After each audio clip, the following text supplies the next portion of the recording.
Superman eh. Oh, oy, hindi ka po na nag-high dito eh. High blood nga raw.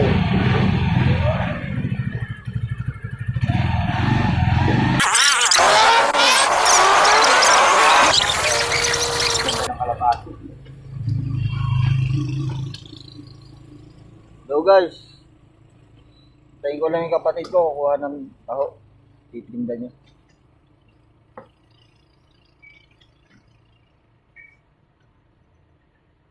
Sige po, update ko na lang po kayo. Hello po guys.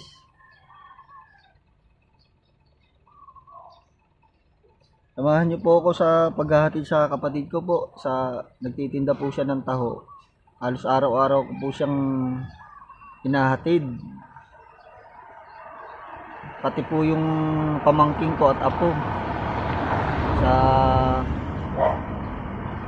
school pumapasok. Tapos diretso na po ako sa pagguha ng taho sa kapatid ko para itindan niya naman po, at ihahatid ko po siya sa doon sa garay pa po ang kanyang ang kanyang pesto. Sa ngayon po hindi pa ako makapag-update sa inyo na makaakyat po sa mga dapat na lugar na ibablog ko po, kaya eto po para may pamblog po ako.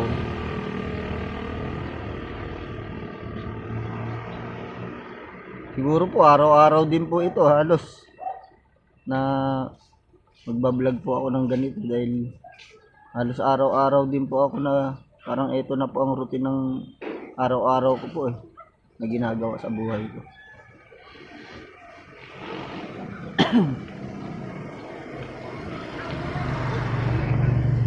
Sa ngayon po hinahantay ko po yung kapatid ko na kumukuha ng taho.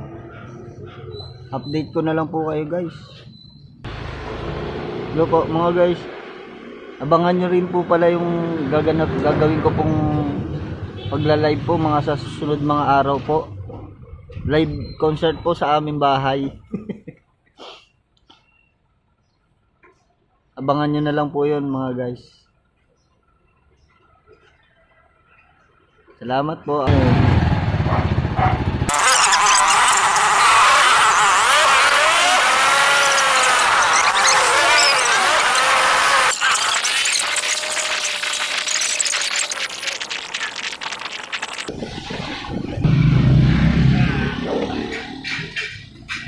Nandito ko pa hinahatid yung aking kapatid. Titindan taho.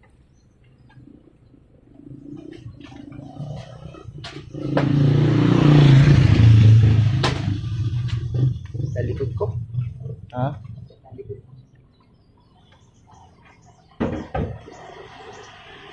Sige po guys. Salamat po sa panonood guys. Update po ulit. Kahapon pagtapos So guys, pabalik na rin po ako. Pauwi na rin ako.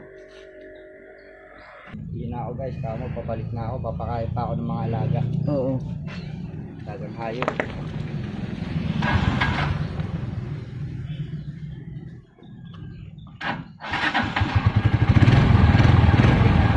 Ayan. Ay.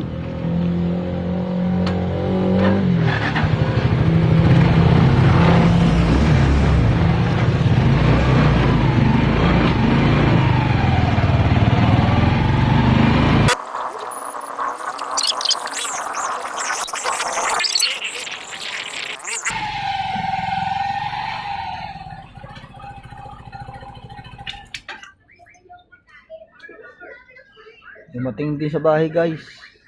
Sige po, bye bye po, bye bye.